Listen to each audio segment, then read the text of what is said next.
Good evening and welcome to the Circle Talk Show, your window to education, innovation and inspiration across the Gambia. This evening we turn our spotlight to a remarkable national initiative that is transforming the way our young people see books and words, the Gambia Read-a-thon 2025. This national literacy competition is designed to inspire reading, nurture love for literature, and celebrate the power of words among Gambian youths from classrooms to communities.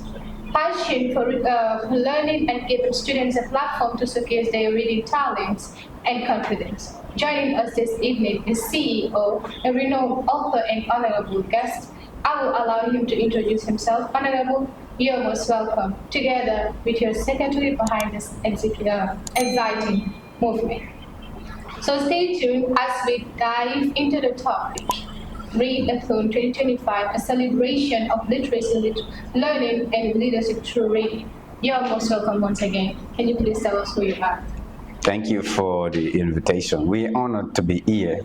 My name is Modulamin Age Almu Safsao, and I'm the CEO founder of the Read Gambia Foundation. Yeah. Can you also tell us who you are? Actually, we can start because they say ladies first. Sure. All right, thank you. I'm Jamila Tujalo, the Admin Secretary of Gambia 2025. Okay, if I may ask, what inspired this movement of Read-a-thon 2025? Thank you. This is a very important question, and to answer it, I think currently our adult literacy ratio in the country, when it comes to adult literacy, between the ages of 15 going up, we are classified exactly 58.63% of the country are literate. When we say literate, it means people who can read or write. Meaning out of 2.8 million people of the population of the Gambia, only 58% can read and write or understand. And out of that 58%, I will tell you the percentage of males and females, meaning the male ratio is even higher than the female ratio, because the male ratio is 63% and the female is 52%. And the Gambia also has an education system it follows. It is the 6334 system, 6334. That is the system that's actually been existing here. Although we also have the free education system from grade 1 to 9, free and compulsory education, grade 1 to 9. Yeah, when we say 6334 ratio, we are referring to from primary 1 to grade 6 is 6 years. Yeah. And from grade 6 to 7 to 9 is 3 years. Okay, and 10 to 12 is also 3 years. Then tertiary institution is 4 years. So this is why it is the 6334 system that's been in existence. And we think this is something very good. We have the existing education policy of the Gambia from 2023 to 2030. We are currently in 25, going to 2026. By 2030, that agenda will expire. So what are we doing to complement government efforts to make sure that we read? Because Gambians don't read. Even to buy the newspapers for $10 is a problem. We have a reading problem. People graduate college, university, and they cannot read. Most interestingly, one of the reasons why we organized this competition is because Gambia has never participated in the Guinness World Record reading event. We have never participated. The longest reading marathon, the record is currently being held by Nigeria. A Nigerian citizen read for like 2 hours. Yeah, so they're currently the champions of the world, not just Africa, and we have never even taken part. So in order for us to motivate people to read, to be able to, learn, we have to come up with a read-a-thon competition, read-a-thon among schools, senior secondary school, tertiary institutions, and universities, so that together we can read. Because the first commandment that was given to our beloved Prophet Muhammad sallallahu alaihi wasallam was Iqra bismi rabbika allazi khalaq. So if there was something that was going to be considered a pillar of Islam, it would have been Iqra. Because that was the first thing they told him, not even fasting or prayer. First thing he received was Iqra. So in order for us to be knowledgeable, we must read. But I will allow her to take us through some of the activities of the program. What are the main goals of this competition? Read-a-thon. Okay, we're just trying to improve, to motivate school-going children to read. As he said earlier, reading is our problem in the Gambia here. So this program is here to motivate people and then to select a representative to represent the Gambia for the genuine world record happening in England. Yeah. When it comes to selection of like representative, how do you select members? That's a very good question. The call for applications been open, both online and offline. Online, you fill a form through a Google form, but offline, we wrote to all institutions, all schools, and then asking them to send in one representative to represent their school in the competition. And the participant must be between the ages of from 16 to 30 years old. So we are not going beyond 30. But she has a lot to tell you about the competition. Okay, how does this promote literacy? Yeah, it promotes literacy in the sense that we are bringing school children and different schools live on this stage to do a live reading. We have never seen that in this country. They will be given books to read. Yeah, they will be reading books, and the books they will read either has to be a Gambian book or an African book. Because when you want people to read, you have to tell them what to read. Even when Allah told us Iqra, He told us what to read. He didn't say read English literature, Western literature. No, He said Iqra bismi rabbikal ladzi. You read in the name of your Lord. So if we also want to encourage Gambians to read, we should tell them what to read. What are they going to read? Gambian books or African books. Yes. Tell us more about this reading competition. Okay, the Readathon 2025 is happening on the 1st of December 2025. The venue is Motherland, Senegambia. You volume a bit. Okay, the Readathon 2025 is happening on the 1st of December 2025. The venue is Motherland, Senegambia. Senegambia Restaurant Event Center. I don't know whether you know there, but also. That's I'm lost already. Okay. So the program there will be tickets also for sale.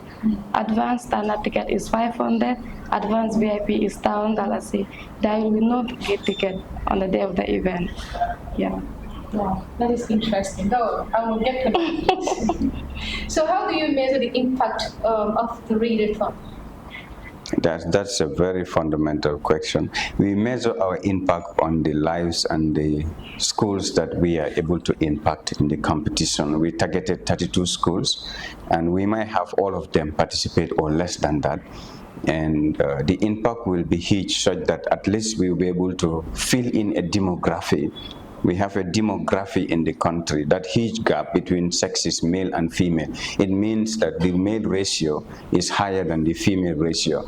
And we encourage schools to send in more female representatives, because that will give us the impact that we are looking at, so that there are more women, in fact, who are interested in reading more than males, because the male ratio is higher, like I explained or alluded earlier on. So that's just one impact. The other one is that we are doing this in partnership with the Ministry of Basic and Secondary Education to complement government efforts. So they are giving us judges. They recommended some judges to us, people with more than 30 years experience in teaching. So when we were not even born, they've been teaching. So when they're serving as panel of judges, that's a huge impact from the ministry, from curriculum. You know, curriculum, they are responsible for developing our textbooks and what is actually read in the schools. They tailored down some of those things. So it gives them that real push that they deserve, because we as a foundation, the Read Gambia Foundation, are organizing this event in partnership with MOPSI, with Motherland, in partnership with Official Gambia Limited and the Golden Era Party. So there are so many hands and stakeholders coming to support, you know, so because this is going to give us the opportunity as a country to identify, to select a candidate out of the schools. At least 5 people will be selected from the final stage, and out of the 5, just 1 candidate will be trained, groomed, and given the opportunity to represent the country in the final. So out of the 32 schools that are given chance, one Out of all the schools will be represented in the Gambia? 5 out of. 5. Yeah. And out of that 5, we will have another event where we select just one. Yeah. Wow, it's indeed a big competition. It's indeed a big competition.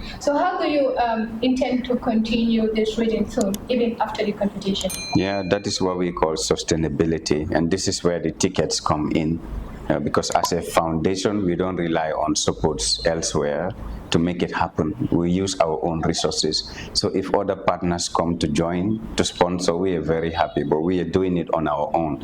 So sustainability is one thing, because that is why we introduced the ticket. So even if it is not every year, it can be biannual, meaning every 2 years. And through the ticket sales, we will now invest in that money to make sure that anytime we are organizing it, there is something fun available in hand to go ahead with the event, because it requires lots of funding, lots of spending to organize such a huge competition, you know. So how do you measure the reading habit of the students? Yeah, the reading habits of the students can be measured in 4 ways. And the first is that we have seen a drop in our participation in internal and external examinations. You know, from 2017 to 2025, Gambia has been performing below average, even though the overall results are quite impressive. You hear 9 A's from Nusrat, 9 A's from so schools. Those are good ones. But when you gather all the statistics, we are doing below, because 2017 going backwards, when Jamia was here, it was totally different. The education system was rigidly measured with our student participation and the mass number of students graduating high school with good results, good number of credits. But now that has a little bit diminished, and then that is where we are coming in to step in and help the ministry to make sure that that particular sector is really ameliorated or improved. You know, that's just one. The other thing is about the habit of reading culture itself is dead in this country. Even the parents themselves don't read. So if the parents don't read, how can the kids read?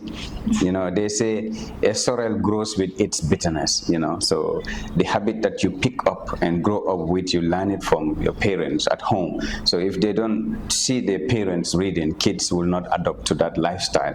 And we are in an era of information saturated world of technology where people are made to be dull, you know, where AI, artificial intelligence, have dominated our natural intelligence. So naturally, it's very difficult to meet people who are intact with knowledge, because the scriptures, including the Bible and the Holy Quran, has prognosticated, it has predicted that and a time is going to come when righteous knowledge, divine knowledge, is going up in the sky, is going back to God, and it will replace with fake knowledge. So people would think are knowledgeable don't even have knowledge. That is the era we are in. It's only knowledgeable people who can see that light dimming, and they notice that, oh, that's the death of the religious scholars we are talking about. That is the era we are in. So as a librarian, I have worked in 3 different places as a librarian. I started from Masrur Senior Secondary School. I was high school teacher librarian when I graduated high school. So I kept around 10,000 books in that library at Masrur. And I also worked at Kanife Municipal Library of Talib Bensouda. I was the senior librarian. After the Director General, I was second in command. And I also worked at African Development University when I traveled. So I kept more than 50,000 books. I can tell you for free, you don't need to research. We have 4 types of readers, in the Gambia. The first type of readers are the serious learners. They are people from poor family backgrounds like mine, who know the value of education. They want to really see their parents out of that condition. They go to school to learn. They're serious. These are serious learners. Those are the first category of readers I used to have in my library. They come and read. If I see such students, even if the library is full, I go and bring extra seats for them to sit and read, because I know how determined they are. The second category of readers I used to have are those who read for pleasure. Maybe the maths teacher is in the class, they don't like maths, they come to the library to kill some time. They just read for pleasure. And the third category are those who read for exams. Wow. When exam is coming, the library is filled to capacity. you know. And the last category, number 4, are those who accompany people. I said to Harma for them see library, and then they just accompany people. When God says enter paradise, they also go to enter. So these are the kinds of readers we're seeing in the country, and I know with time and with the program we are organizing, serious ones among them will definitely learn from it. This has never happened in the country since independence. It is the first of its kind we're doing. Congratulations to the state initiating Thank this you. kind of program. Yeah, thank you. For the Gambian youths and for the students across. What are the challenges that you guys are facing in organizing such a huge national competition? Okay, it's not easy though to organize something, especially for the first time in the country. We have been going around issuing letters to schools, the up and down, and then so many other things. I can list all, but this is the main thing we are facing right now, to go out to invite students, schools to participate, because most of them don't want to participate, especially the time we say that there is tickets. Yeah, so they want to relax back, and then that money we selling for the tickets are the ones we're going to use for this program, because to support ourselves and then support them especially. Do you also have another issue to say? Oh no, she said, first lady has said it all. So what role do you think teachers and parents can inculcate in students for this reading competition? Yeah, the role they can inculcate in students is to first of all guide them in their career, because we used to witness where students will go to school from primary 1 up to university when they decide what they want to be. So we want that to change. You should decide, you should know what to be when you are young, so that by the time you grow up, you are already that. Like I started writing when I was 14 years old. So if I win African Literature Award, I travel the world, nobody will be surprised who knows me from childhood that, oh, we know him, he's been doing it, okay? So that mindset, the parents need to inculcate that in the younger ones, especially their children, to make sure that they grow up with that mindset. So in that way, when they're adult, they don't have to struggle. But you don't finish university or Gambia College and you are thinking of I want to become a journalist. That's not the age to think. The age to think is when you are even a little bit younger, and that's when you decide. This is where the Western people had been so advanced ahead of Africa, because when a child is about 5 or 4 years old and it's the child's birthday, you will see the parents will ask you, oh sweetheart, what do you want to be when you grow up? I want to be a doctor. So the parent at that birthday will not just bring ordinary cake, no. You know what they're going to buy? Hand gloves. They will buy stethoscope, what doctors put in their ear, right? Stethoscope in English. So they will give the child some of those things as a birthday gift. So that child from that birthday has become what?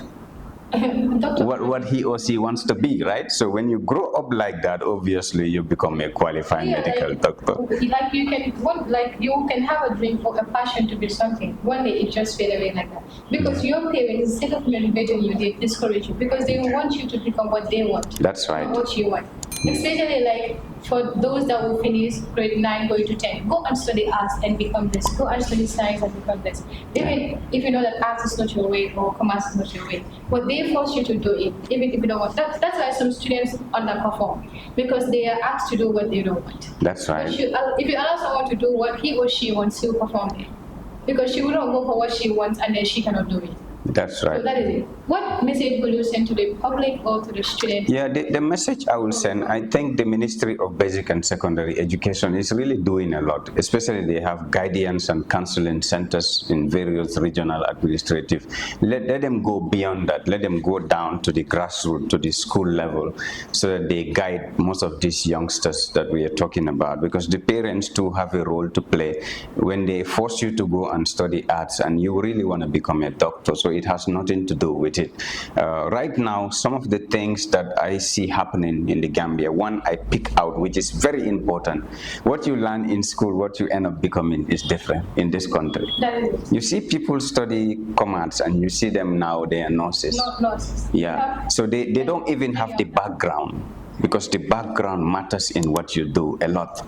You understand? Because a time is coming when people are not looking for your certificates, whether you are a doctor or professor, they don't care. You know what they need? People with ideas who can bring something on the table to employ. So if you're not creative, nobody will think of giving you a job. It's not just the papers, you know. So my viewers, parents, distinguished ladies and gentlemen, everybody, I think we are all stakeholders in this capacity. Let's advocate for literacy and promote education and long life learning, because through that we can definitely develop this country. What do you also have to say before we conclude?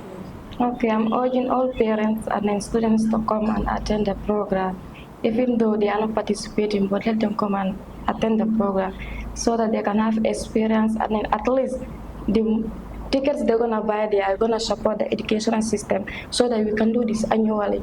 Every year we can do it because it's gonna give experience to students, and parents are the ones who will this thing allow them to come. Yeah, exactly, to go there, and then even parents also can come for the event and attend and support the students, and they can even see so that when they go home, they will encourage their children to study and then to read, especially reading. As he said, is our problem in Gambia here, and then so that we can have a representative who will represent us in England for the Guinness World Record reading.